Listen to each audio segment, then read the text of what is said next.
નમસ્કાર દર્શક મિત્રો, આપના લોકપ્રિય કાર્યક્રમ મહામંથનમાં આપનું સ્વાગત છે। હું છું સુદાન ગઢવી। જ્યારે જ્યારે ચૂંટણી આવે છે ત્યારે વચનોની લાણી થાય, પરંતુ અત્યારના સમયમાં તો આપણે એવું પણ કહી શકીએ કે વચનોની લાણી થાય ત્યારે સમજી લેવું કે હવે ચૂંટણી આવી ગઈ છે। એમ પણ વચનો આપવામાં શેની દરિદ્રતા દેખાડવી, આ યુક્તિને ચરિતાર્થ કરવા માટે ચૂંટણી સમયે રાજકીય પક્ષો વચ્ચે હોડ લાગી જાય છે। પછી કોઈ પણ પ્રકારની લોભામણી લાલચ હોય કે ગરીબોને દર વર્ષે 72,000 રૂપિયા આપવાની વાત હોય।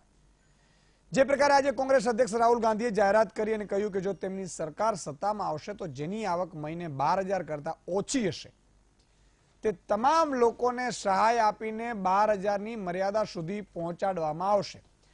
મતલબ કે તમારી આવક મહિને 10,000 હશે તો સરકાર તમને 2,000 રૂપિયા ચૂકવશે। હવે જોવાનું એ છે કે શું આવા વાયદાઓનું પૂર્ણ કરવા શક્ય છે ખરા?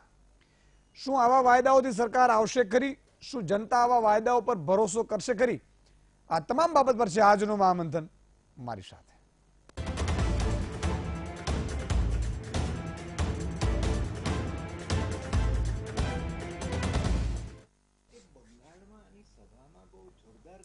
લોકસભા ચૂંટણી પહેલા કોંગ્રેસ અધ્યક્ષ રાહુલ ગાંધીએ મોટી જાહેરાત કરી છે।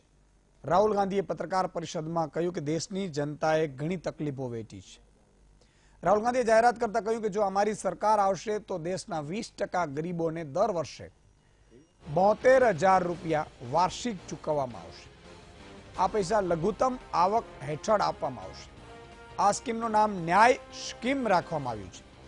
રાહુલ ગાંધીએ દાવો કર્યો છે કે આ સ્કીમથી દેશના 25 કરોડ લોકોને ફાયદો થશે। રાહુલ ગાંધીએ સ્કીમ મામલે જણાવતા કહ્યું કે જો તમારી આવક 12,000 થી ઓછી હશે તો અમે તમારી આવક 12,000 સુધી પહોંચાડીશું। એટલે કે કોઈ વ્યક્તિની આવક 8,000 હશે તો સરકાર તરફથી 4,000 દર મહિને આપવામાં આવશે।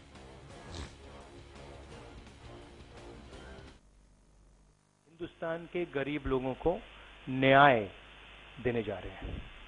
न्याय जो हमारा मिनिमम इनकम गारंटी का स्कीम है, न्यूनतम आय योजना, क्योंकि ये शायद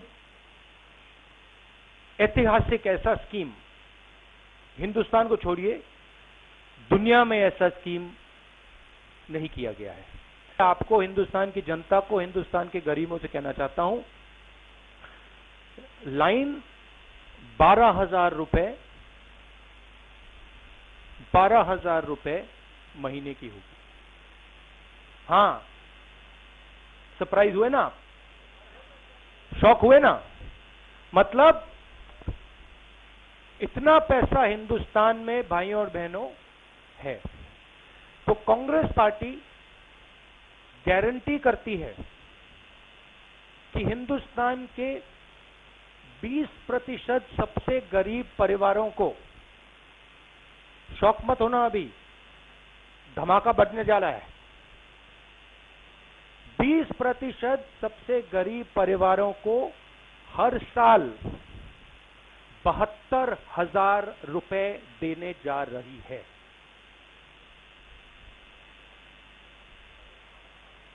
फिर से कहता हूं,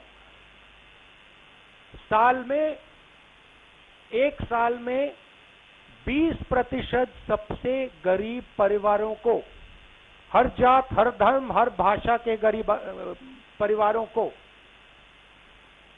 72,000 रुपए साल के उनके बैंक अकाउंट में सीधा डाल दिया जाएगा। 72,000 રૂપિયા 25 કરોડ પરિવારો, આમ થોડુંક બહુ મોટું મને લાગે છે, શક્ય બહુ ઓછું છે। મહિને 12,000 રૂપિયો એટલે કે સમજો કે તમે મહિને 5,000 કમાવતા હો તો તમારે 7,000 રૂપિયો એક પરિવારને, એટલે મુશ્કેલ લાગે છે। કેટલીક બાબત બે ચાર આજે આપણે શરૂઆતમાં મુદ્દામાં લઈએ છીએ। કાલે તો હું મહેસાણા હતો, ખૂબ મજા આવી, મહેસાણાની જનતાએ ખૂબ પ્રેમ આપ્યો। કેટલીક બાબત ભાજપ કોંગ્રેસમાં હજી આપણે છીએ યુવાનો, પણ ધીરે ધીરે આ વસ્તુ વાર લાગશે પણ થશે, બદલાવ ચોક્કસ આવશે। મહામંથન 28મીએ મોરબી છે, 29મીએ ગીર સોમનાથ છે અને 30મીએ બેક ટુ બેક દ્વારકાના ભાટિયામાં છે। અને પછી એકાદ દિવસની રાહ જોઈને પાછું પણ આપણે અમદાવાદ વડોદરા પણ પ્લાનિંગ કરી રહ્યા છીએ। આપના જિલ્લામાં પણ આપની ઈચ્છા હોય તો આપ કહેવડાવજો। એટલા માટે કે લોકો ખૂબ ડિમાન્ડ કરી રહ્યા છે કે ઈશુદાનભાઈ આવો, ઈશુદાનભાઈ આવો, પણ સમયનો અભાવ છે. પણ હવે મેં નક્કી કર્યું છે કે થોડો વધારે ઉજાગરા કરી લઈએ. એમાં શું છે તમારા માટે, તમારા હિત માટે. એટલે આ એક વાત થઈ. બીજી બાબત એ છે, આના ઉપર આવું છું, પણ 5-6 મોટી ઘટનાઓ છે એના ઉપર થોડી ચર્ચા કરવી ખૂબ જરૂરી છે. રાહુલ ગાંધીને શિવની જેમ 500 ગ્રામ ઝેર પીવડાવો, જીવશે તો મેં માનશું કે આ શિવ છે, આવું આપણા મંત્રી ગણપત વસાવાએ કહ્યું છે આજે ભાષણોમાં. મંત્રી છે આપણા, નેતા પણ છે ભાજપના. 500 ગ્રામ ઝેર આપો, વિષ આપો, વિષ, એટલે શું અર્થ થયો મને થોડું સમજાતું નથી. આપણા મંત્રી શ્રી આવી વાત કરે. આ પહેલા પણ એમણે કહ્યું હતું કે પાકિસ્તાન કો ઠોક દો બાદ મેં લોકસભા ચુનાવને. કેટલીક બાબતો એવી હોય છે કે એ શક્ય બને ખરા. કોઈ ઝેર રાહુલ ગાંધીને ઝેર આપીએ, તમને આપીએ, બીજા કોઈને આપીએ, ત્રીજાને આપીએ. કોંગ્રેસે એવું કીધું તમે આદિવાસીની ચિંતા કરો, રાહુલ ગાંધીની નહીં. એટલે આક્ષેપ પ્રતિ આક્ષેપ થયા. મેં તમને કહ્યું છે ને કે હું નજર રાખીશ આ નેતાઓની ભાષણો ઉપર પણ, કોણે શું કર્યું. મુદ્દાઓ આદિવાસીઓની ચિંતા ખરેખર કરવી જોઈએ, કરતા એ પણ હશે તો કોંગ્રેસ નો આક્ષેપ ખોટા છે. પણ આ બધી બાબત છે. એક મને વચ્ચે વચ્ચે એટલે હું કહું છું, યુનિવર્સિટીમાં આજે વિદ્યાર્થીની સાથે અભદ્ર માંગણી પ્રોફેસરે કરી છે. હું તમામ મારી બહેનોને વિનંતી કરું છું, ગુજરાતની કોઈ પણ જગ્યાએ હોય, એ પોલીસમાં હોય, એ નર્સમાં હોય, એ વિદ્યાર્થીની હોય, એ સ્કૂલમાં હોય, કોઈ પણ જગ્યાએ સાહેબ તમને ક્યાંય પણ કોઈ પરેશાન કરતું હોય, તમારા સાહેબો, તમારા ઉપરી અધિકારીઓ તમને ક્યાંય પણ હેરાન કરતા હોય અને તમને એવું લાગતું હોય, કારણ કે આ બહુ માનસિક, મને ખબર છે કોઈ બેન દીકરીની જ્યારે ઇજ્જત ઉપર હાથ મૂકવામાં આવે ને સાહેબ, ત્યારે એ તો કહી ન શકતા હોય કે ન એ સહી શકતા હોય. એટલે ક્યાંય પણ તમને એવું લાગે તો એ મારી બહેન, મોટા બહેનો, એ દીકરીઓને અપીલ કરું છું કે જ્યાં મૂંઝાવાની જરૂર નથી. પોલીસને, અભયમ હેલ્પલાઇનને અને વીટીવીને પણ આપ કહી શકો છો. વીટીવીને પણ ફોન કરી, હા, તમારી કોઈને બદનામ કરવાની આપણી એ ના હોવી જોઈએ. ઘણા કિસ્સા એવા પણ બને છે, એટલે એ આપ ખાસ ધ્યાન રાખજો. પણ જરા પણ તમારે ડરવાની જરૂર નથી, હિંમત હારવાની જરૂર નથી. નામ પણ કોઈ ડિક્લેર તમારું નહીં કરી શકે. અને સામેવાળાની આપણે એ તમારો ઉપરી અધિકારી હશે, કોઈ પણ મોટા અધિકારી હશે, એ તમને એમ લાગતા હશે મારી નોકરી, કોઈ નોકરીની તમે ચિંતા ન કરો. આ બહેનોને મારી ખાસ અપીલ છે, તમારા ભાઈને જાણ કરજો. તમારો ભાઈ બનતી કોશિશ કરશે અને જ્યાં સુધી એવા પ્રશ્નો સોલ્વ નહીં થાય ત્યાં સુધી એની આપણે પ્રયાસ કરીશું. એટલે ક્યાંય પણ કોઈ વિદ્યાર્થીની હોય, તમે કોઈ પીએચડી ના હોય, મને ખબર છે પીએચડીમાં પણ જ્યારે કોઈ બેન દીકરી એના પ્રોફેસર એક હોય ને ઘણા ટાઈમ સુધી રહેતા હોય ત્યારે આવી સ્થિતિઓ આવતી હોય, પાસ કરવાના ડર હોય. ક્યાંય મૂંઝાવાનું જરૂર નથી. તમારે કોઈની તાકાત નથી. આ બધા માયકંગલા હોય છે, આ બધા ડરપોક હોય છે, અને ડરપોકોને સીધા કરતા આપણે આવડે છે. એટલે તમે જરાય ચિંતા ન કરતા. સરકારી સિસ્ટમ તો છે જ, પણ કદાચ સરકારી સિસ્ટમ ઉપર પણ તમને ડાયરેક્ટ ડાઉટ લાગતો હોય, અધિકારી અહીંયા થશે ને મોટા માથા છે ને, તો તમારી આ વીટીવી તમારી ચેનલ છે. કોઈ પણ બેન દીકરી, યુવાનને કોઈને પણ ચિંતા કરવાની જરૂર નથી. એટલે મારે આ તમને એક વાત કરવી છે. હવે હું મુદ્દા ઉપર આવું છું, પછી છેલ્લે 2-3 વસ્તુઓ એક ટેકાના ભાવની છે, એ છેલ્લે આપણે વાત કરીશું. કોંગ્રેસ અધ્યક્ષ રાહુલ ગાંધીએ પહેલા તો એવું કહ્યું કે હું મારી સરકાર આવશે એટલે ખેડૂતોના દેવા માફ કરીશું. ખેડૂતોના દેવા ઘણા બધા છે. આ અગાઉ પણ મેં ચર્ચા કરેલી છે કઈ રીતે માફ થશે. એમણે કહ્યું કે અમે મધ્યપ્રદેશ, છત્તીસગઢ અને રાજસ્થાનમાં સરકાર આવીને અમે 10-10 કલાકમાં 10 દિવસને બદલે માફ કર્યા. ઘણી જગ્યાએ વિવાદ પણ આવ્યા કે મધ્યપ્રદેશમાં 500ના, 200ના, 100 રૂપિયાના પણ થયા ને એવી બધી બાબતો છે. આજે એમણે જે વાત કરીને એ બહુ મોટી છે. આવા રૂપિયા ક્યાંથી આવશે મને ખબર નથી, પણ ઇન્દિરા ગાંધીએ ગરીબે હટાવોનો નારો આપ્યો હતો એ વખતે. ગરીબો આજે પણ છે, ખબર નહીં ગરીબી હટાવો નારા ખાલી નારા માત્ર રહી ગયા.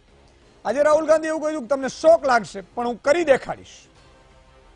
25 કરોડ પરિવારો આવે સીધા, અને એને તમે વિચાર કરો કે એ પરિવારોને જો 12,000 સુધીની ઇન્કમ હોય તો મને લાગે છે કે મોટા ભાગના જે મનરેગા પાર્ટ 2 ગણાવે છે, મનરેગા યોજના ખૂબ સારી છે, એ બાબતે આપણે સ્વીકાર કરવું પડે, પણ એ કામ કરવાની હતી. હવે તો આપણે ત્યાં ઘણા અધિકારીઓ જેસીબીઓથી કામ કરીને મનરેગાના પૈસા ઉઠાવી લે છે, એને તો પછી જીવડા જ પડે, એમાં બીજું કંઈ આપણે કરી ન શકીએ. ઘરે ઘર તો સીએમ સાહેબ ન જઈ શકે, નિશુદાનભાઈ ન જઈ શકે ને રાહુલ ગાંધી ન જઈ શકે. નીચે બધાએ પોતાને પણ પોતાની રીતે સાહેબ ઈમાનદારી રાખવી પડશે, દાખવવી પડશે. ભેગું ક્યાંય લઈને જ જવાનું. ટાંકડી જેટલી કોઈ ચીજ લઈ ગયા હોય ને ઇતિહાસમાં તો મને પણ કહેજો, તો હું મારા ભેગા કરવાના હું કરી દઉં, ચાલુ તોડને બૂચ મારવાના. એટલે સ્થિતિ એ છે કે થોડીક પ્રામાણિકતા રાખવી પડે. પણ આ આખી સ્કીમ એવી છે કે ન્યાય સ્કીમ આપવામાં નામ આપવામાં વિશે 12,000 રૂપિયા સુધી પહોંચાડીશું, એટલે કે તમારી 8,000 રૂપિયા હોય તો એ 4,000 થાય, 6,000 તો 6,000 એક પરિવારને. મને થોડું સમજાતું નથી, ટફ બહુ છે. સમજવાની કોશિશ કરવી છે, ચોક્કસ ટફ છે, સમજવાની કોશિશ કરવી છે. અને આ જુમલા સાબિત ન થાય, કારણ કે હવે બધી મેં રેકોર્ડ કરી લીધી છે ઇન્ટરવ્યુ. એટલે રાહુલભાઈને પણ કહું છું કે જોજો, આ કદાચ સરકાર, આ તો ભાઈ જનતા છે, ચૂંટીને આપી દે, આને આપી દે, આને આપી દે, પણ જેમ મોદી સાહેબને આજે સવાલો કરીએ છીએ એમ રાહુલભાઈ તમને પણ સવાલો થશે, વીટીવીના તો ખાસ થશે. આ ચેનલ જનતાની ચેનલ છે. આજે એક એક ગુજરાતી પોતે દિલ સાથે, દાવા સાથે કહી શકે છે કે કોઈક અમારું અવાજ સાંભળે છે, નિર્ભીક અવાજ અમારું સાંભળે છે, એ વીટીવી છે. આ ઘણા લોકો પાછા એવું કે મારું પર્સનલ હતું ને વીટીવી ચલાવ્યું નથી, વીટીવી તો બણગા ફૂકે છે, એવાય પણ ઘણા છે. મેં અમુક દાખલા આપ્યા. દરેક વસ્તુ અત્યારે મારી પર્સનલ વસ્તુ હોય તો વીટીવી એમાં ન આવે, હરિભાઈની પર્સનલ વસ્તુ હોય તો ન જ આવે છે. એ તમારે માનીને જ ચાલવાનું. માસની સમસ્યા હોય ત્યાં આપણે બધાએ ઉઠાવવું પડે, અને એ અવાજ તમારો દબાવી ન શકે, કોઈની તાકાત નથી, અને બીજાએ પણ ફોલો કરવો પડે એવી સ્થિતિએ વીટીવી ઉઠાવશે. આ મારો તમને વાયદો છે, વચન છે, અને એ પણ લીધા વગર. મારે કાંઈ તમારું જોતું નથી. હા, પછી ઘણે કીધું યશુદાનભાઈ તમે તો વચન આપ્યું હતું ને. મારે કોઈ, હું ચુનાવી વાયદા નથી આપતો, અને મારે કોઈ એવી ભગવાન એ ફિલ્ડમાં જવા પણ ન દે. આ બધા પાપી ફિલ્ડ છે. કર્મનો સિદ્ધાંતમાં બહુ અઘરું છે. ત્યારે 5-5, 7-7 કરોડ રૂપિયા એક એક ઉમેદવારને ખર્ચા થાય છે, અને તમારા મારા કારણે થાય છે. આ પણ હું કહીશ છે. મનસુખભાઈ માંડવિયાએ ખૂબ કેમ્પેન સારું ચાલુ કર્યું છે, અભિનંદનને પાત્ર. જે વસ્તુ સારી થાય એમણે ટ્વિટર ઉપર કેમ્પેન ચાલુ કર્યું છે, વોટ કરવાની અપીલ કરે છે, મતદાનની. વીટીવી પણ એ મતદાનની હંમેશા અપીલ કરાવડાવે છે કે મતદાન જરૂર કરો. ઘણા લોકો એમ કહે છે મતદાન બહિષ્કાર કરશું, બહિષ્કાર ન કરવાનો છે. આપણે મતદાનને 18 વર્ષથી હોય તો એને તો ઉત્સાહ દેવું જોઈએ, અને જેમ માતા પિતાને પોતાના સંતાનના લગ્ન હોય ઉત્સાહ હોય, એવો 26મી જાન્યુઆરી, 15મી ઓગસ્ટ અને મતદાનના દિવસે તમને મને હોવો જોઈએ. એ આનંદની વાત છે. હવે હું આગળ વધીશ. 3 મહાનુભાવો આપણી સાથે જોડાયા છે. અનિલભાઈ પટેલ ભાજપના નેતા છે, HK ડાબી કોંગ્રેસના નેતા છે, અને હરિભાઈ દેસાઈ રાજકીય વિશ્લેષક છે. ડાભીજી, આપને મારો સવાલ છે. વચનમ શેની દરિદ્રતમ એવું એક વાક્ય છે, કિમ દરિદ્રતમ. આપો આપણે શું છે, પણ તમારે એ ધ્યાન રાખવું પડે કે વીટીવી જેવી ચેનલ છે, 6.5 કરોડ જનતાનું અત્યારે પ્રતિનિધિત્વ કરી રહ્યું છે. હિન્દીમાં આપણે બહુ સમજતા એટલે પડતા નથી અત્યારે, કારણ કે પહેલા આપણું ગુજરાતનો પરિવાર, પછી હિન્દુસ્તાન. ચોક્કસ આપણે હિન્દુસ્તાનને માન આપીએ. આટલી મોટી તમે સ્કીમ જાહેરાત કરી છે, મને લાગે છે ક્યાંથી રૂપિયા આવશે, શું થશે?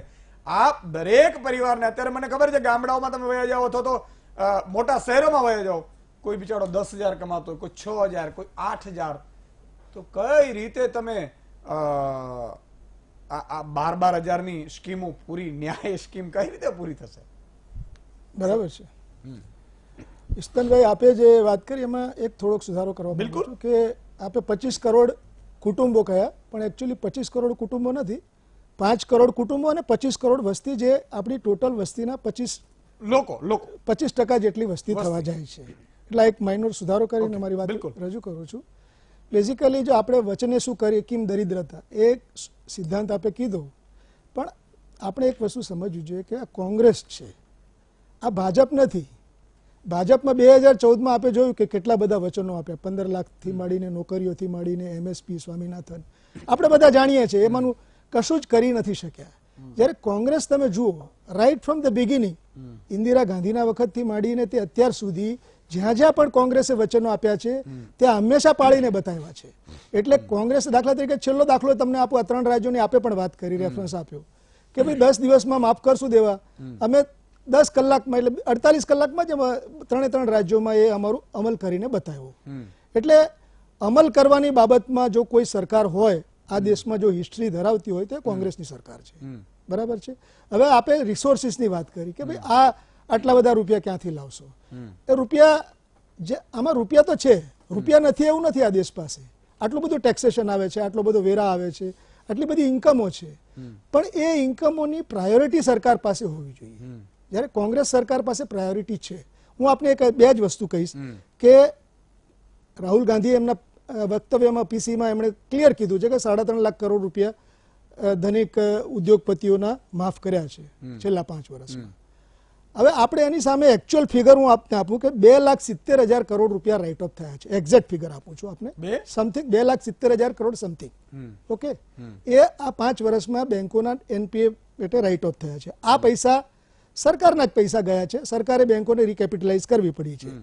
એની સાથે સાથે રેવન્યુ ઇન્કમ જે હોય છે સરકારની, એ રેવન્યુ ઇન્કમમાં જે ટેક્સ કલેક્શન કરવાના હોય ને ન આવે એવી 1,70,000 કરોડની રકમ આ સરકારે 5 વર્ષમાં ફોરગો કરી દીધી છે કે ભાઈ નથી આપી શકતો જવા દે. આ બેનું ટોટલ 4,40,000 કરોડ થાય છે. હવે એક વર્ષમાં રફલી 2015-16 ની અંદર ચાલુ સરકારના જ જે ઇકોનોમિક એડવાઇઝર હતા અરવિંદ સુબ્રમણ્યમ, એમણે એક રિપોર્ટ તૈયાર કરેલો આવી સ્કીમ માટે, અને એમણે એક અંદાજ રફ કાઢેલો કે ભાઈ 650 રૂપિયા પર મંથ આપણે એક ફેમિલીને આપીએ તો વર્ષે દાડે 1,99,000 કરોડ રૂપિયા જે થાય, અને એ જીડીપીના 1.43% થાય છે. 1,99,000 કરોડ એટલે 2 લાખ કરોડ આપીએ તો 2 લાખ કરોડ 2 લાખ કરોડ થાય. હવે આપણી સ્કીમ પ્રમાણે અમે અંદાજ કાઢ્યો છે રફલી 2 લાખ કરોડની રકમ આમાં પણ થવા જાય છે. આમ જે ગણતરી કરીએ છીએ, દાખલા તરીકે 72,000 આપ કહો છો, પણ 72,000 દરેકને મળવાના નથી, કેમ કે કોઈની 10,000 ની આવક હોય તો આપણે કહ્યું કે 2,000 જ મળવા પાત્ર થાય છે. એમ એવરેજ કાઢીએ તો 72,000 ની જગ્યાએ 40,000 કે 45,000 ની એવરેજ આવે, અને 5 કરોડ આપણે ફેમિલી ગણીએ તો રફલી 40,000 ગણીએ તો 2 લાખ કરોડ રૂપિયા થાય. તો ઇઝીલી 2 લાખ કરોડ રૂપિયા આ સરકાર આટલી બધી ટેક્સની આવકમાંથી ચોક્કસ કરી શકે. અને એ સાથે બીજું પણ રાહુલજીએ કહ્યું છે, આપને ખબર હશે કે ભાઈ છેલ્લા 6 મહિનાથી આની ઉપર અભ્યાસ ચાલતો હતો. આપણે જોયું છે કે પી ચિદમ્બરમે ઘણા બધા આ બાબતમાં ઇન્ટરવ્યુ પણ આપ્યા છે, એમને પણ પૂછવામાં આવેલા અનેક સવાલોને એમણે જવાબ પણ આપ્યા છે. આની પાછળ ઘણા વર્લ્ડ ઇકોનોમિસ્ટ લોકોને પણ એમણે સામેલ કર્યા છે. એકચ્યુઅલી કમ્પ્લીટ સ્ટડી અને એનાલિસિસ કર્યા પછી આ એક સ્કીમ બહાર પાડવા, ખાલી ઓફ એન્ડ કે ભાઈ હું 15 લાખ રૂપિયા તમારા ખાતામાં આટલા રૂપિયા બ્લેક મની લઈ આવીશ અને નાખી દઈશ, એવી આ વાત નથી. આ વાત બિલકુલ કોન્ક્રીટ વાત છે, અને આ વાત 100% કોંગ્રેસ સરકાર જો શાસન આવશે કોંગ્રેસનું તો એ કરીને બતાવશે, એમાં કોઈ શંકાને સ્થાન નથી.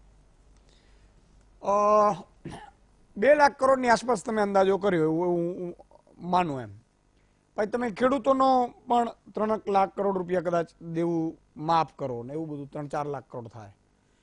ટોટલ બજેટ આઈ થિંક મને લાગે છે કે 15 લાખ કરોડની આસપાસનું છે. ખેડૂતોને જવાબ આપે તો હું આપને કહું કે જ્યારે કોંગ્રેસના શાસનમાં ખેડૂતનો દેવા નાબૂદી કરી ત્યારે 72,000 કરોડ રૂપિયા નાબૂદ કર્યા હતા.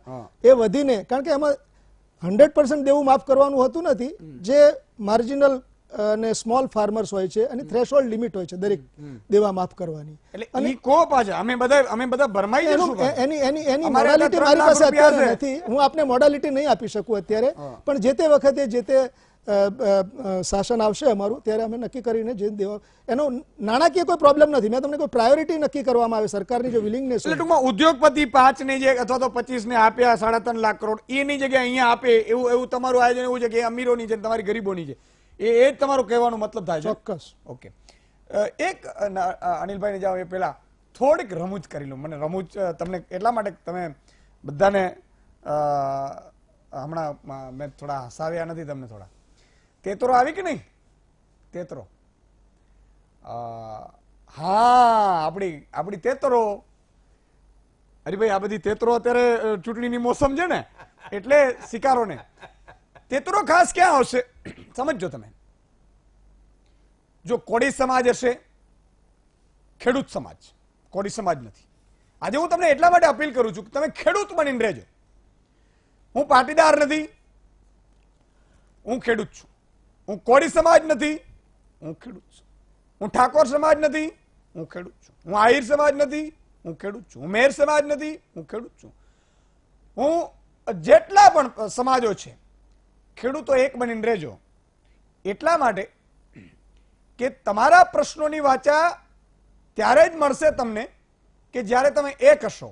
તમે તમારા સમાજમાં વહેંચાશો તો આ લોકોએ ગણતરી કરી. મારી ઈચ્છા છે કે તમે એને ગણતરીને ઊંધી પાડો અને આ છેલ્લી હાઈકમાન્ડની પસંદગી હોય આ બધા ઉમેદવારોની, એવી હું અપેક્ષા રાખું છું. એટલે છેલ્લી એટલે હાઈકમાન્ડ નક્કી કરે છેલ્લા ઉમેદવાર. હવે જે નક્કી કરે ઉમેદવારો એ જનતા નક્કી કરશે કે કોણ છે. અને એ પાયામાં આપણે જવાનું છે. મેં કીધું કે મારી 5-7 પ્રકારનો રોલ હું અદા કરી રહ્યો છું, એટલે તમારા બધાનો ખૂબ સહયોગ જોશે અને એમાં મારો સ્વાર્થ 0 હશે. પણ જે દિવસે તમે તેતરોને ઓળખશો, જે દિવસે તમને ખબર પડશે, જવાબ માંગશો, જે દિવસે તમને હક માટેની તમને અધિકારને હકવા માટે તમે એલર્ટ થશો, ત્યારે અત્યારે તમે જોશો કે આ બધી ગઠજોડ ચાલી રહી છે, સમાજને લઈને ચાલી રહી છે. તમારે સમાજમાં વહેંચાવાનું નથી, જ્ઞાતિવાદમાં. જ્ઞાતિવાદ ક્યાં આવે? હું એમ કહું છું, એક તમે ચૂંટણીમાં જ્ઞાતિવાદ છોડી દો ને એક સરહદ ઉપર જય જવાન જય કિસાન. જવાનમાં આપણે પૂછીએ છીએ કે તમે કઈ જ્ઞાતિના? હરિભાઈ, કોઈને પૂછીએ છીએ આપણે કે કઈ જ્ઞાતિનો જવાન છે, કયા ધર્મનો છે, નથી પૂછતા. તો રાજ્યનો છે બિલકુલ બિલકુલ. તો આ એક વાત છે સાહેબ. આ વીટીવી જે અભિયાન ચડી રહી છે, હું તો એમ કહું છું રાજનેતાઓને, અધિકારીઓને ખૂબ સપોર્ટ કરો સાહેબ. આવી અને આવું કોઈ સાચું નહીં પહોંચાડી શકે. એટલા માટે મારી અપીલ છે કે જેમ જવાનમાં નથી પૂછતા એમ કિસાનમાં પણ તમે પૂછજો નહીં, એમ વેપારીઓમાં પણ તમે પૂછજો નહીં. તમે એક સંગઠન બનો. વકીલ હોય તો વકીલનો સંગઠન, એમાં જ્ઞાતિવાદ ન હોય. વકીલના પ્રશ્નો હોય, કોણ સોલ્યુશન લાવી શકે છે સાહેબ? અને એ પણ વ્યાજબી સોલ્યુશન. એવું નહીં કે આપણે એટલા બધા ઠોકી બેસાડીએ કે ભાઈ એટલા બધા થોપી બેસાડીએ કે આટલા બધા અમારા પ્રશ્નો કરતો, એવું નહીં. આપણી પર્ટિક્યુલરી ગામ, શહેર, તાલુકાની સમસ્યા હોય, વીજળીની હોય, પાણીની હોય, ડેમોની હોય, આ બધી સમસ્યાઓ, ભાવોની હોય, એવા પ્રકારની. એવું નહીં કે મારે પેલી 2-4 વીઘા ગૌચરની મેં દબાવી છે, એ તમે કરાવી દેજો તો હું મત આપું, એવું નહીં. એટલે આ વસ્તુ તમે ખાસ મારી અપીલને સમજજો. તમે પોતે એક જ્ઞાતિઓમાં નહીં વહેંચાતા.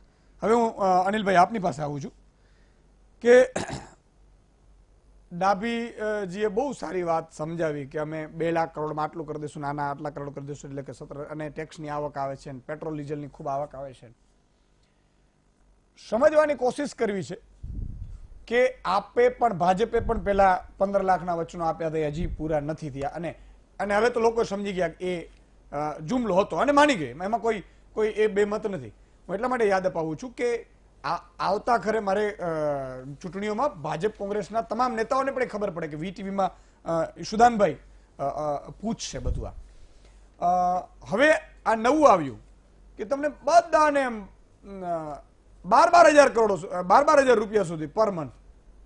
એ બધું આટલું બધું રૂપિયો કઈ રીતે શક્ય બને? જે તે વખતે 2009માં ખેડૂતોને દેવો માફ કર્યું તો 72,000 કરોડની આસપાસનું હતું.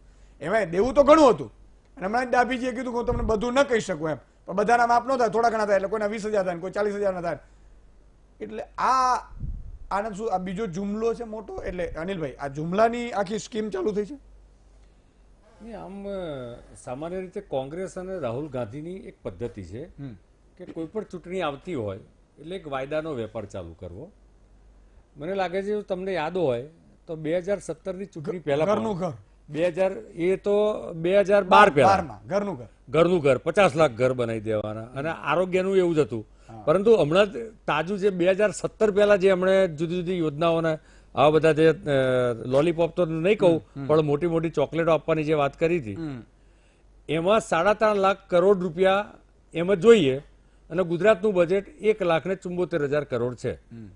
એટલે 3.5 લાખ કરોડ ક્યાંથી લાવવા એ વિષય રાહુલજી કદાચ અથવા કોંગ્રેસના જે લોકો એમને એડવાઇસ કરે છે વિચારતા નહીં હોય. મને લાગે છે કે રાહુલજી અર્થશાસ્ત્રીના બદલે કદાચ અનર્થશાસ્ત્રી હોય એવું લાગે છે. કારણ કે એમણે જે આ અર્થશાસ્ત્રની જે ડિગ્રી મેળવી છે એ શ્રીમાન ચિદમ્બરમજી અને સામ પિત્રોડાની યુનિવર્સિટીમાં મેળવી છે. સામ પિત્રોડાએ શું કહ્યું ને શું કર્યું આપણને ખબર છે, અને ચિદમ્બરમનું અર્થશાસ્ત્ર શું હતું એ આપણે 2014ના અંતમાં જ્યારે કોંગ્રેસની સરકાર ગઈ ત્યારે આપણે જોયું છે.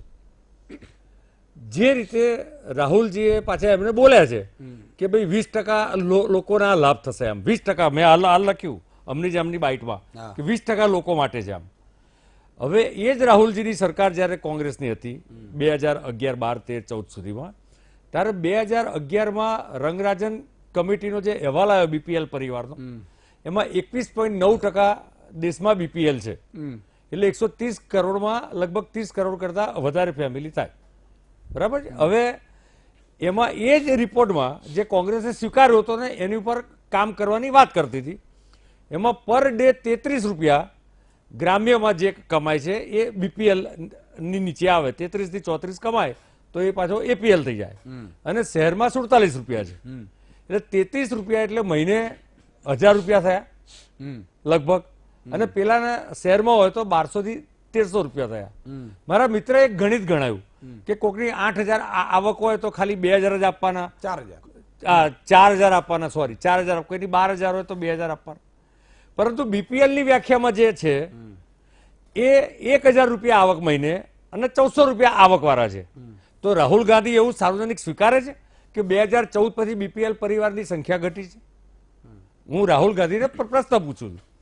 અને જો સંખ્યા નથી ઘટી માની લો, તો એમાં જે HK ડાભી સાહેબે જે ગણાયા બધા હિસાબો, તો એમાં તો તમારે 11000 જ આપવાના થાય છે, કારણ કે 1000 રૂપિયા જ આવક છે. નહીં, 1000 પર મંથ ને? હા, પર મંથ તો પણ ન રહે. નહીં, પર મંથ 6000 આપવાનું કે છે. એટલે વર્ષે 72000 રૂપિયા આપવાના કે છે, એક મહિનાના 6000 રૂપિયા. બરાબર છે. અને એમાં જેની 12000 થી ઓછી આવક છે એમને, તો આ જે બીપીએલ પરિવાર છે એ બધા જ પરિવારની તો આવક 1470 રૂપિયા છે બીપીએલ ની વ્યાખ્યા પ્રમાણે. નંબર 1. એટલે રાહુલ ગાંધીનું ત્યાં ગણિત ખોટું છે.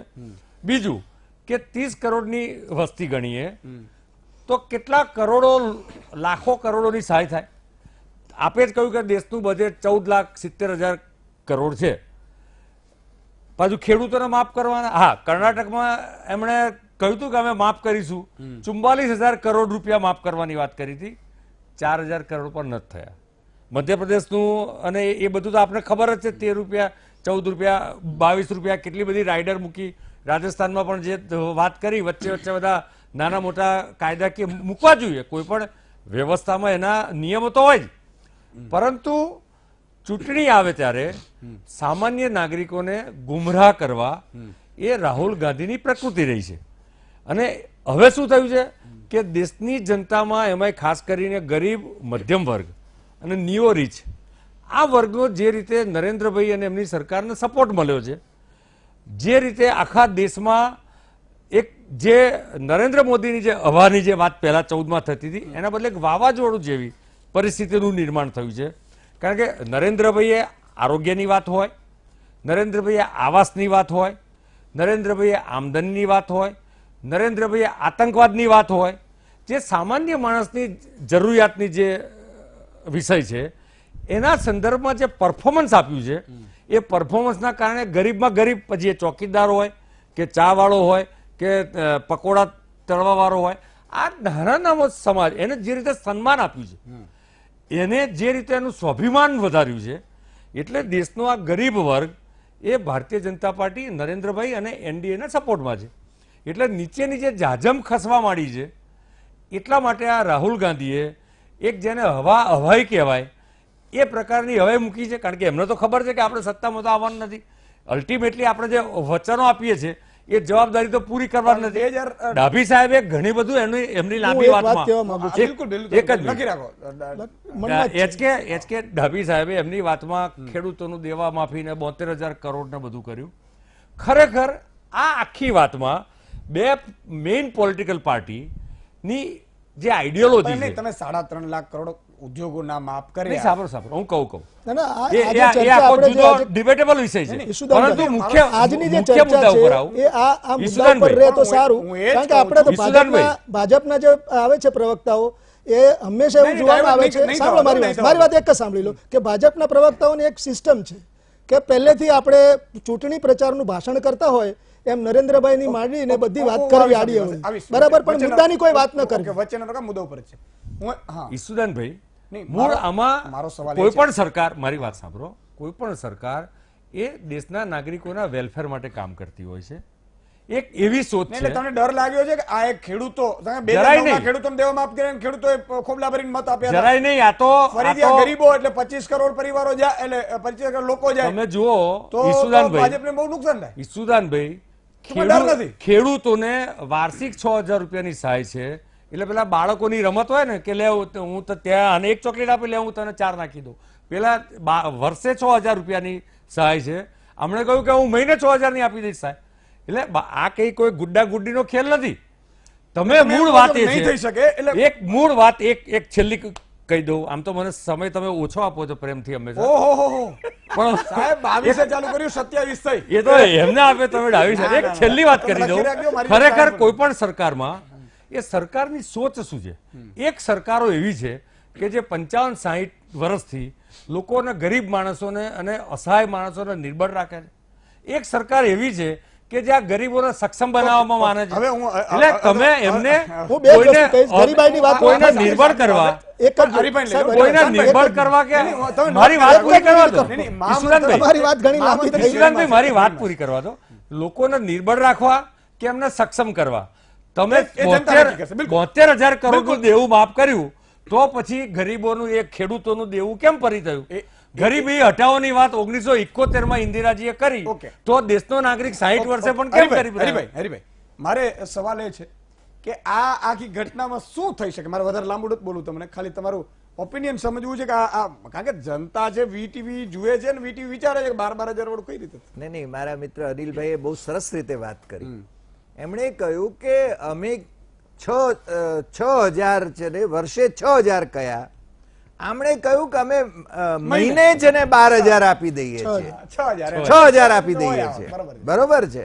એટલે આ તો કઈ ગુड्डा ગુड्डीનો ખેલ છે કે મને લાગે છે અનિલભાઈની એ ડાયલોગ ડિલિવરી, એને હું સલામ કરું છું. પ્રશ્ન એ છે કે કોણ કોને મામા બનાવે છે. આપણે 15 લાખની વાત નથી કરવી. હવે નવો મેનિફેસ્ટો આપશે, જે નવા જે ખેલ કરવાના છે બંને પક્ષો એ પોતે કરશે. મારે તો એ કહેવું છે કે હજુ તો હમણાં જ રાજસ્થાનમાં ચૂંટણી ગઈ, વિધાનસભાની ચૂંટણી ગઈ, ગુड्डा ગુड्डीનો ખેલ ત્યાં કેવો ચાલ્યો એની હું વાત કરું છું ને એ ભાઈની વાત કરું છું. અરુણ જેટલી, જેણે છે ને ખેડૂતોના દેવા માફ કરવા માટે કેન્દ્ર સરકાર પૈસા નહીં આપે એવું ધરાર કહી દીધું હતું. એ માણસ ત્યાં આગળ ભારતીય જનતા પાર્ટીનો વિધાનસભાનો મેનિફેસ્ટો જે જાહેર કરે છે, વસુંધરા રાજે સિંધિયા એ વખતે મુખ્યમંત્રી હતા, એની અંદર એમ કે છે કે બેકારોને અમે દર મહિને 5,000 આપીશું અને 50 લાખ નોકરીઓ આપીશું. હવે આ 50 લાખ નોકરીઓ તો મને લાગે છે કેન્દ્ર સરકાર ક્યારે કેટલી આપી શકી એનો એક પાછો હિસાબ માંડવો પડે. પણ આ એ અરુણ જેટલી કે છે કે જેને ખેડૂતોના દેવા માફ માટે એમ કે રાજ્ય સરકારો પોતાનું ફૂટ ફોડી લે, અમે નહીં આપીએ. પંજાબની વાત આવી ત્યારે ભારતીય જનતા પાર્ટીની સરકારોએ કેટલાકે દેવા માફ કરવા પડ્યા હતા, વચન આપવા પડ્યા હતા. કર્ણાટકની અંદર ભારતીય જનતા પાર્ટીએ વચન આપ્યું હતું દેવા માફીનું, બીજા રાજ્યોમાં આપ્યું હતું, ઓડિશામાં અત્યારે આપ્યું છે. એટલે સુફિયાણી વાતો કરવી એ એક વાત છે, અને બીજું કે પોતાના વચનોની લાણી કરવી. તમે કહ્યું સરસ રીતે, વચને શું કેમ દારિદ્ર્યમ, એ વાત છે ને થાય છે. બીજું મને લાગે છે લોન વેવરની વાત આપણે ખેડૂતોની પણ સાથે સાથે ચાલે છે, એટલે એની અંદર 3.1 લાખ કરોડ રૂપિયા જોઈએ. મને લાગે છે ડાભી સાહેબ છે તો સ્ટેટ બેંકના મેનેજર રહ્યા છે, એટલે એમને આ બધી બાબતોનો હિસાબ તો ખબર પડે. પણ મારો પ્રશ્ન એ છે કે આપણે ત્યાં આ ભાઈ પેલા રાહુલભાઈએ કહ્યું ને કે આ તો એમ કે ક્યારેય ક્યાંય દુનિયામાં નથી થયું એવું હું લઈ આવ્યો છું આ જાદુ. કેનેડામાં એવા 3 દેશમાં થયું છે ને પછી પાછું ખેંચી સ્મોલ લીધું. સ્કેલ પર ના, હું તમને કહું એનું પણ આપણા ભારતીયો જે યુકેમાં કે અમેરિકામાં કે વિદેશોમાં રહે છે એ સોશિયલ સિક્યોરિટી ઉપર ઘણા જીવે જીવે છે, છે, હા. એ આપણને ખબર છે. પણ આપણે તો છે ને આપણી જ વાત કરીએ, આપણે બહાર હું કામ જાઉં, આપણે ત્યાં જ છે. એટલે રાહુલભાઈએ કહ્યું કે ક્યારેય કોઈ નહોતી. અરે 82 તમારી સરકાર હતી કેરળની અંદર, કરુણાકરનની, કોંગ્રેસના મુખ્યમંત્રી હતા, એણે છે ને એ વખતે બેકારોને છે ને અલાઉન્સ આપવાની સ્કીમ ચાલુ કરી હતી. 7 રાજ્યોની અંદર આજે પણ ચાલે છે. હજાર રૂપિયા છે ને બેકારોને આપવામાં આવે છે. આ મનરેગા સિવાયની હું વાત કરું છું. મનરેગા કોંગ્રેસની સરકારો લાવી, એ વખતે માનનીય વડાપ્રધાન અત્યારના જે છે નરેન્દ્રભાઈ, એ વિરોધ કરી રહ્યા હતા, કારણ કે એમાં ભ્રષ્ટાચાર થઈ રહ્યો હતો. ભ્રષ્ટાચારનો આપણે આજે પણ વિરોધ કરીએ. ભ્રષ્ટાચાર ન થવો જોઈએ, સારી યોજનાઓ ચાલવી જોઈએ, માત્ર નામો ન બદલવા જોઈએ. પણ આપણે ત્યાં આજે પણ 7 રાજ્યોની અંદર, અને મમતા બેનર્જી તો દર મહિને 1500 રૂપિયા આપે છે બેકારોને. અખિલેશ યાદવે ત્યાં હજાર રૂપિયા આપવાનું શરૂ કરેલું. એટલે આપણે ત્યાં છે ને આ યોજના છે, એવું નથી કે ભાઈ નવું કંઈક લઈ આવ્યા છે, એમણે એનું પેકેજિંગ નવું કર્યું છે. પણ ભારતીય જનતા પાર્ટીના પેલા અનિલભાઈએ બહુ સરસ વાત કરી કે અમે કહ્યું કે અમે વર્ષે 6000 આપીએ છીએ, તો એ કહે છે કે અમે મહિને 6000 આપીશું, સત્તામાં આવવાના નથી. પણ મને લાગે છે લોકોએ શું નિર્ણય કરવાનો છે તો લોકો નિર્ણય કરશે. બરાબર કે નહીં? બિલકુલ બિલકુલ, બહુ જ સાચી વાત છે. પણ આવું ડાભી સાહેબ, અનિલભાઈએ કીધું કે મને સમય ઓછો આપવામાં, હું ક્લિયર કરી દઉં આખા દર્શકોને તો ખબર છે. એમણે મેળવી લીધા છે આંકડાઓ સવારે સમય. પહેલો ટર્ન જ્યારે હોય ત્યારે હું બધાને 4.5 થી 5 મિનિટ આપવામાં આવે. અને મારી આદત છે કે ટપ ટપ કરીને વચ્ચે હું બોલતો નથી. વચ્ચે કદાચ ક્વેશ્ચન આવે તો હું કહું કે આટલું આવું છે એમ કરીને, કારણ કે દર્શકો મહામંત્રના જે રીતે ટેવાયેલા છે મને બેખૂબી ખબર છે. બીજું કે આપણે એક શબ્દ એને બોલવા દઈએ પછી તરત રોકવું એ મારી આદત નથી. કારણ કે કોઈ પણ મહાનુભાવ આવે સાહેબ, આપણા માટે ભગવાન સમાન કહેવાય, અને એને સંપૂર્ણ સમય આપવો જોઈએ. એ બાયસ વગર ચેનલ, એ તો કોઈ પણ બાયસ તો શું, આ બધા મિત્રો છે આપણા, પણ એ સંપૂર્ણ રીતે એ પોતાની વાત રજૂ કરી શકે. આ બહુ જ અગત્યનો છે. હું પોતે પણ માનું છું, અને હું એમાં હંમેશા દ્રઢપણે માનું છું કે એની વાત સંપૂર્ણપણે એને રજૂ કરવાનો અધિકાર છે. નાનકડો વિરામ છે, તમને પણ જોઈશ, વાંધો નહીં, ફોન લાઈન ખોલી દેશે, એમાં ક્યાં વાંધો છે. સુદાનભાઈ, તમારા માટે, આ તમારી ચેનલ છે, તમારા માટે છે. તમે જે રીતે કર્ફ્યુની જેમ ગોઠવાઓ છો, શહેર હોય, ગામડું હોય, કસ્બું હોય, નંબર 1 તમે બનાવ્યું છે. આ બધા તમે હકદાર છો સાહેબ આમાં. પણ એના માટે હું નથી કરતો. કદાચ કોઈ નહીં આવે ને તે દિવસે માની લેવાનું ઈશુદાનભાઈને કે આ ટીઆરપી નો મોહતાજ ઈશુદાનભાઈ નથી, ન હતો કે ન રહેશે. આ તો માત્ર ને માત્ર જનતાનો હિત થવું જોઈએ, જનતા માટે કરવું જોઈએ. આપણું સર્જન કંઈક સારા માટે થયું છે એવું હું ચોક્કસ માનું છું, અને એ આપણે ચાલુ રાખવું જોઈએ. વિરામ બાદ તુરંત મળીએ છીએ. વિરામ બાદ દર્શક મિત્રો ફરીથી આપનું સ્વાગત છે. હું પર્સનલી એક અભિયાન એવું ચલાવું છું કે મસાલા ઓછા ખાઓ. ગામડામાં સૌરાષ્ટ્રમાં એને ફાકી કહે છે. આજે કાનાભાઈ ને ઘણા લોકોએ આ બધું છોડ્યું છે. આપ બધાને મારી અપીલ છે કે વ્યસન મુક્ત ગુજરાત હોવું જોઈએ. હું પર્સનલી માનું છું, આ મારો ઉદ્દેશ્ય છે. એટલે આપ જો એ કદાચ અપીલને સ્વીકારો, કોઈ દારૂ પીતા હોય, મસાલા ખાતા હોય, તો એ બધી વસ્તુઓ છોડશો તો મને ગમશે. અને ક્યારેક ક્યારેક વચ્ચે આ અભિયાનને આપણે સાથ સહકાર આપીશું. આપ એફબી પેજ ઉપર પણ જો આવા છોડો તો મને ટેગ કરીને આપ આપની વાત પણ રજૂ કરી શકો છો. તો ક્યારેક ક્યારેક હું એમાં મુક્તો પણ રહીશ. ડાભી સાહેબ, આપની પાસે આવવા માંગુ છું. જી, આપ કંઈક કહેતા હતા. તો બે વાત કહેવા માંગતો હતો. એક તો સાહેબે જે વાત કરી કે ઘણા બધા દેશોમાં ઓનલાઈન ખોલી દેજો, આપણા રાજ્યમાં પણ ઘણી જગ્યાએ એકને કોઈને 100 રૂપિયા બીજા 100 રૂપિયા કેશ ડોલ્સ કે એવી એક્સ ગ્રેશિયા સિસ્ટમ છે કે જેમાંથી કોઈને કંઈક રાહત મળે છે. પણ એ શું છે, પેચી છે. દરેક રાજ્યમાં કોઈ એક્ઝેક્ટલી કોઈ એવી કોમ્પ્રિહેન્સિવ સ્કીમ નથી. જ્યારે અને આ સાહેબે જે વાત કરી અનિલભાઈએ કે ભાઈ અમારી સ્કીમ છે 6000ની નામની વર્ષના 72000 અને આ ગુડાગુડીનો હું એવું નથી માનતો. અમે એવું માનીએ છીએ કે આ જે 6000 રૂપિયા જે કહે છે એમણે ફક્ત અમુક પર્ટિક્યુલર ખેડૂતો કે જેની પાસે આટલા હેક્ટરની જમીન હોય એને જ આ રાહત આપી છે. ત્યારે આ સ્કીમ તમે જુઓ, આપણે યાદ છે તમને કે આપણે અહીંયા થોડા સમય પહેલા ઓક્સફાર્મનો એક રિપોર્ટ આવ્યો હતો આવકની અસમાનતાનો. બિલકુલ. અને એની ઉપર આપણે બહુ લાંબી ડિબેટ 2 કલાકની કરેલી, બરાબર. એની અંદર એવું સાબિત થયું છે કે 1% લોકો પાસે 50% વેલ્થ છે આ દેશનું. 9 એવા ઉદ્યોગપતિઓ કે જેમની પાસે 55% વેલ્થ આ દેશની અંદર છે. તો આવકની જે અસમાનતા છે એને દૂર કરવા માટેની એક આ કોમ્પ્રિહેન્સિવ સ્કીમ છે કે જેની અંદર બધા જ ગરીબો, શહેરી હોય કે ગામડાનો હોય કે પછી કોઈ પણ આવકનું સાધન ધરાવતો હોય કે રોજગાર હોય કે નોકરી કરતો હોય, એને કોઈ જગ્યાએ કોઈ ડિસ્ટિંક્શન પાડી નથી. દરેક આવકના જે ગરીબ છે, ગરીબની જે વ્યાખ્યામાં આવે છે એને આમાં કવર કરવામાં આવ્યો છે.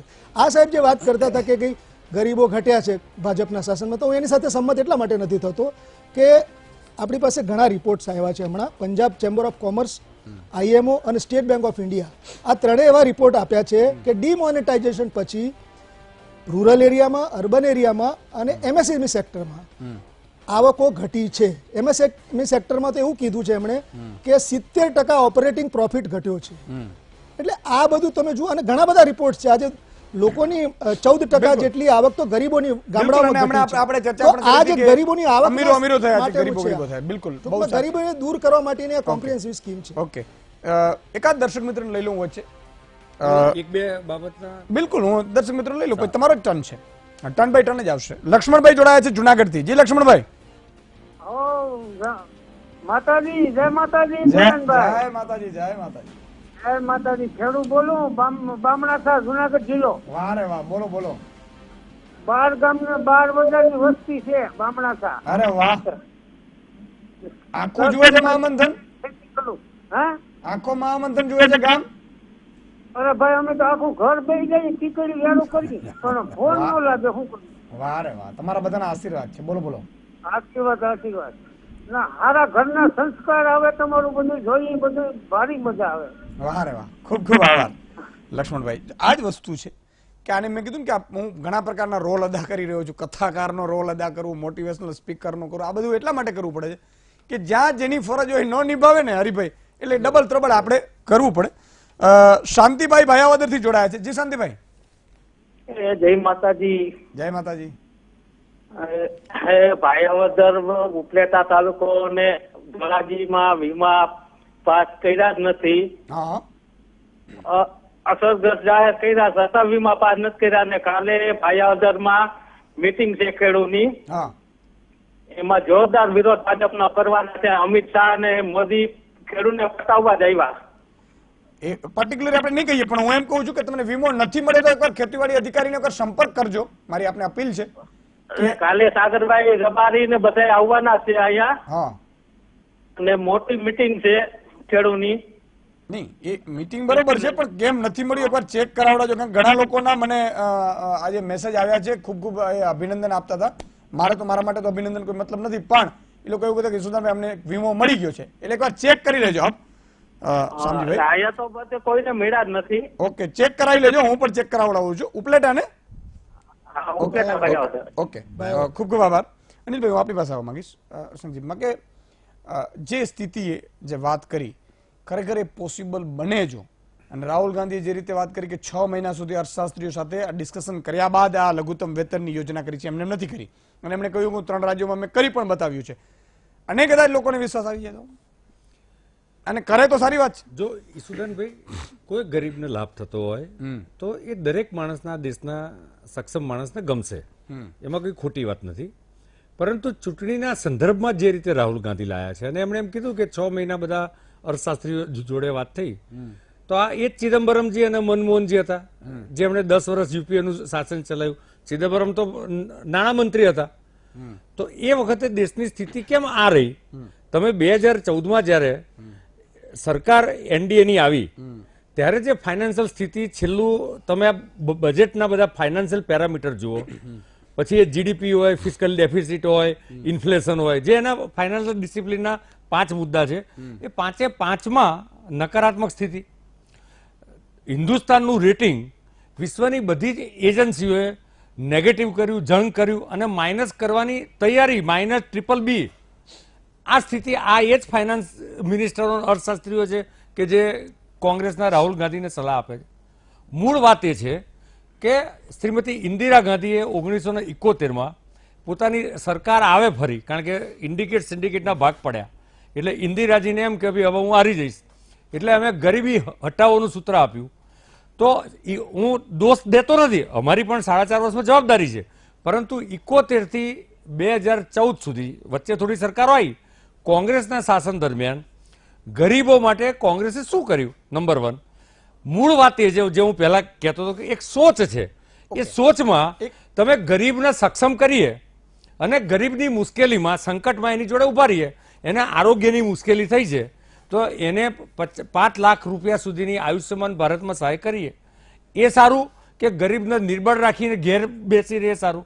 નંબર 2, જે ગરીબ માને સામાજિક સુરક્ષાની રીતે દીકરી કે માને ઘર ઘર શૌચાલય બન્યા તો એ ગરીબનો ફાયદો થયો કે ના થયો? આજે દરેક ગામમાં નહીં, સાંભળો, દરેક ગામમાં વીજળી ગઈ, આપણી વાત છે, દરેક ગામમાં વીજળી ગઈ તો એક ગરીબના ઘરમાં ગઈ તો એક ગરીબ સક્ષમ થયો કે ના થયો? એટલે મારે એક 10 સેકન્ડમાં તમારો જવાબ ઈચ્છીશું, 10 સેકન્ડ વધારે એટલા માટે કે તમે 3.5 લાખ કરોડનું માફ કરવાની એક કોંગ્રેસ વાત કરી રહી છે કે ઉદ્યોગપતિઓને માફ કર્યા, આંકડા આવ્યા કે છેલ્લા 4 વર્ષમાં ઉદ્યોગપતિઓ ખૂબ આગળ વધ્યા, અને એક સેકન્ડમાં એ વાત કરું કે જે વાયદાઓ આપણે થયા હતા એમાંથી મોટા ભાગના પૂરા નથી થયા, તો આ ત્રણેય વસ્તુમાં તમને લાગતું કે નહીં? ચોક્કસ આપનો પ્રશ્ન, અને ડાભી સાહેબે પણ એનાલિસિસ કર્યું અને જે એમ કીધું કે પહેલા એક ડિબેટ થઈ હતી એમાં આપણે તમે લોકોએ કંઈક ચર્ચા કરી હતી. મને એવું લાગે છે કે કોંગ્રેસ અને રાહુલ ગાંધી, એમાં રાહુલજી 2014 પછી જ જાણે જાગૃત થયા હોય. આ દેશના બધા જ ઉદ્યોગપતિનો 2014 પછી જ જન્મ થયો છે, પહેલા તો થયો જ નથી. બધા તો 2014 થી જ આ દેશમાં ઉદ્યોગ કરવા માંડ્યા છે. આઝાદીથી 2014 સુધી દેશમાં કોઈ ઉદ્યોગપતિ, આ લોકોનો વધારે વિકાસ થયો એવું માને, એટલે કોઈ ઉદ્યોગપતિ જ નતા. દુનિયાના બધા જ દેશોનો રિપોર્ટ જુઓ તો જે ઇન્ડસ્ટ્રીયાલિસ્ટ છે એનો ઝડપીને ફાસ્ટ વિકાસ થતો હોય છે. બીજું કે જે આ દેવા, એક છેલ્લી વાત, આ દેવા માફ કર્યા અને ફલાણું કર્યું ઢીકડું કર્યું. મારો રાહુલ ગાંધી ને કોંગ્રેસનો પ્રશ્ન છે કે એમને દેવા માફ કરવાની વાત તો બાજુ, કારણ કે એ તો આખો એક ટેકનિકલ સબ્જેક્ટ છે, એની ડિબેટ ચાલવી, પણ એમને એ ઉદ્યોગપતિને રૂપિયા કઈ સરકારે આપ્યા? અને પેલી ફોન વાળી એક ચાલતી હતી આઈડિયોલોજી, ફાઇનાન્સ મિનિસ્ટરની ઓફિસમાંથી ફોન જાય, પીએમઓ માંથી ફોન જાય, રાહુલજીના ત્યાંથી ફોન જાય. હરિભાઈ, એટલે કોઈ આખી પદ્ધતિ એક સમજવાની કોશિશ કરો, તમે બોલો તમે પણ આ જે ભાગી ગયા છે એને સરકાર મારે એક સમજવાની કોશિશ કરવી હરિભાઈ. મે મહિનાની 16મી રિઝલ્ટ આવી ગયું. હવે ભાજપે ટાઈમ ભગાડ્યા છે. છેલ્લી વાત, એના પર ચર્ચા કરવી હોય તો હું તૈયાર છું. મે 16 ભાગેડુઓ પર ચર્ચા કરવી હોય તો હું તૈયાર છું. 16 મે માં રિઝલ્ટ આવી ગયું, એ પછી બધા ફોન થયા છે. હરિભાઈ, આ એક એવી કહેવત છે અને ખરેખર એ હકીકત પણ છે. સરકાર કોઈની પણ હોય, ઉદ્યોગપતિઓ શું સરકાર ચલાવતા હોય છે અથવા તો ઉદ્યોગપતિઓ પોતાની, આ લોકો જો તમે ભાષણો બધાના કાઢી લો ને તો એમ કે ગરીબો હટાવીશું, અમે ભાવ અપાવીશું, ખેડૂતો માટે અમે આમ કરીશું, અને થાય અને મુકેશ અંબાણીના, એટલે માફ કરજો મારે નામ લેવા, 9-10 ઉદ્યોગપતિઓના નામો લેતા ન હોય તો છતાં એનો વિકાસ થાય. એટલે સમજવાની કોશિશ એ કરવી છે કે સરકારોમાં ખરેખર ઉદ્યોગપતિઓનો ના એટલે આમાં છે ને કોઈ વિવાદનો વિષય જ નથી. બહુ સાચી વાત. તમે મુકેશનું નામ લીધું, મુકેશના બાપુજી ધીરુભાઈ હતા ત્યારે છે ને કોંગ્રેસની સરકારો હતી આપણે ત્યાં, અને સાઉથ બ્લોકમાં જ્યારે એમની ફાઇલ જાય ત્યારે અપને વાલે કી ફાઇલ આવી હે, આ બહુ સ્પષ્ટ હતું એ વખતે.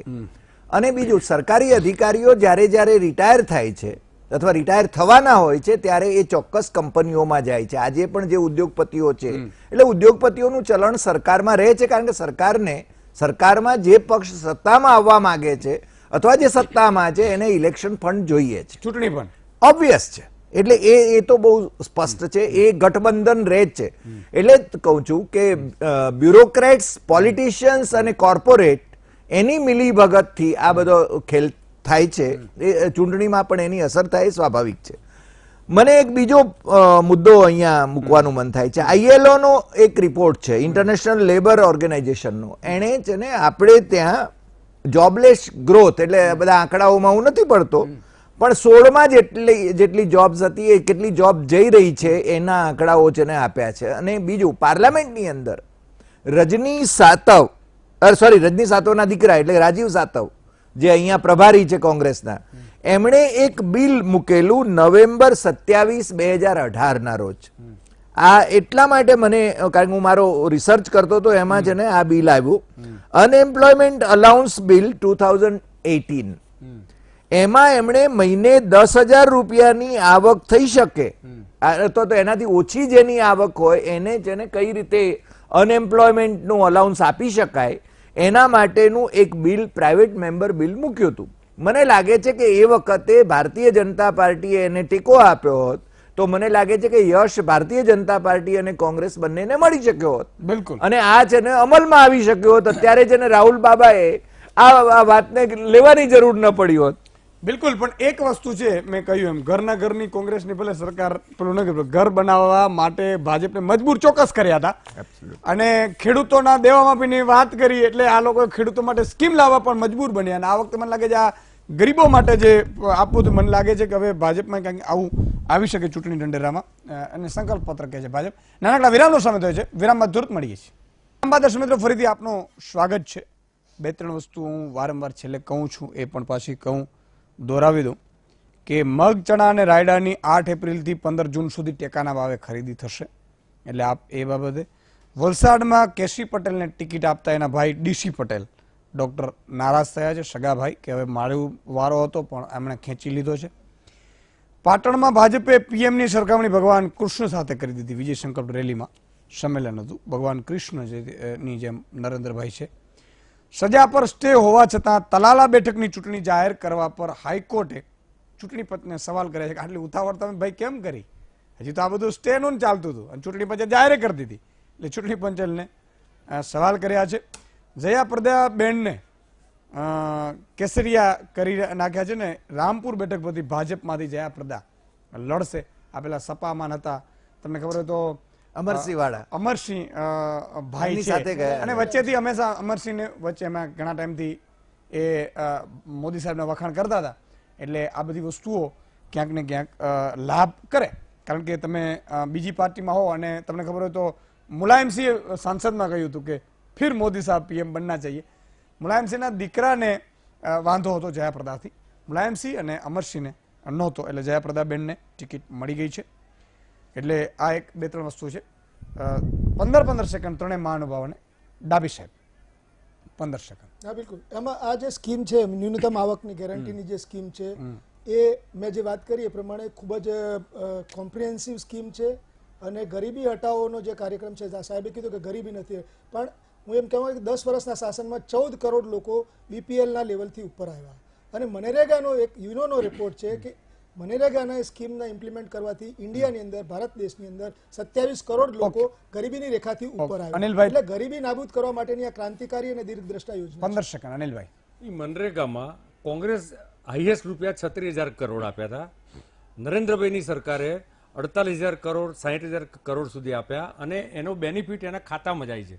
એટલે મૂળ અમે જે વિરોધ કરતા હતા એ ભ્રષ્ટાચારના કારણે કરતા હતા. પરંતુ રાહુલ ગાંધીએ ચૂંટણીના સમયે ક્યાંક જનોઈ લગાવી, ક્યાંય વાયદાનો વેપાર કરવો, વાયદાના વેપારના બદલે વાસ્તવિક હકીકત પોતે શું કર્યું? આ થઈ શકે કેમ અને થશે? મને લાગે છે જો નિષ્ઠા હોય તો થઈ શકે, સત્તામાં આવે તો, પણ એની મોનિટરિંગ છે ને એ બહુ જ ડિફિકલ્ટ લાગે છે અત્યારે જે રીતનું એનું. કારણ કે આખી યોજના આપણી સામે નથી, પણ યોજનાની અંદર કોને કેટલા કેવી રીતે લાભ થશે. પણ મને લાગે છે ત્યાં સુધી આર્થિક રીતે એ વાયેબલ યોજના તો છે, કારણ કે નાણાં એના માટે ઉભા કરી શકાય એમ છે. પ્રશ્ન માત્ર ભ્રષ્ટાચારનો છે, કારણ કે એ લેવલ ઉપર છે. કારણ કે રાહુલ ગાંધીને પીસીમાં એમણે જવાબ આપ્યો, એમને ખબર નથી યોજનાની ડિટેલ. એમણે કહ્યું ચિદમ્બરમજી સમજાવશે. એટલે રાહુલજીને તો આખી યોજના હજુ ખબર જ નથી પડી, કારણ કે ખૂબ મોટા અર્થશાસ્ત્રી છે. તમે પીસી ખોલીને જોઈ લો. રાહુલજી જ કહી શકે કે ખબર છે. તમે પીસી ખોલીને જોઈ લો. પણ અમે હવે તમે યોજના અમલમાં આવે પછી ભાજપ કોંગ્રેસ સાંભળી વખાણ. અમે જે વ્યક્તિ હવે વચનો સાચા અને સારી રીતે આપશે એને અમે આપીશું. બાકી અમે જો અમને હવે બહુ ખરેખર સાચું કહું તો અમને એટલે કે જનતાને રામ મંદિર કારણ કે અમને અમારા ગામમાં રામ મંદિરમાં પગે પડવા નથી જતા. મંદિર ભાઈ બનાવી તારીખ નહીં બતાવી. પછી કેટલીક બાબતો કોંગ્રેસે તારીખ બતાવી જોઈએ કે ભાઈ આ તારીખ પહેલા અમે આવીશું તો બનાવીશું. એટલે કોંગ્રેસ જાહેર કરે. અમને જે તમે રામ આપો છો. એટલે તમે આપજો. તમે આપો છો. કોંગ્રેસ એવું જાહેર કરે કે અમે રામ અડવાણી સાહેબ વચન મંદિરના આપીને વિરોધી આયા. છીએ. પહેલા તો અડવાણી સાહેબ રાહુલ ગાંધીએ કહેવું જોઈએ કે રામ મંદિરના અમે વિરોધી છીએ. રામ મંદિર નહીં, બાબરી હોવી જોઈએ. અમે વિરોધ મૂર્તો તુષ્ટિકરણની રાજનીતિ છે. અમે રામ મંદિર જે તુષ્ટિકરણની રાજનીતિના આધારે આ સરકારો ચલાવી એ હવે નિષ્ફળ જવા માંડી છે. HK ડાભીજી અને હરિભાઈ ત્રણે મહાનુભાવો જે દર્શક મિત્રો જોડાયા એ નથી જોડાયા એનો પણ ખૂબ આભાર. મિત્રો ચૂંટણીમાં હું અપીલ એક કરું છું, જો માનો તો, ન માનો તો બી આ તમે સ્વતંત્ર છો.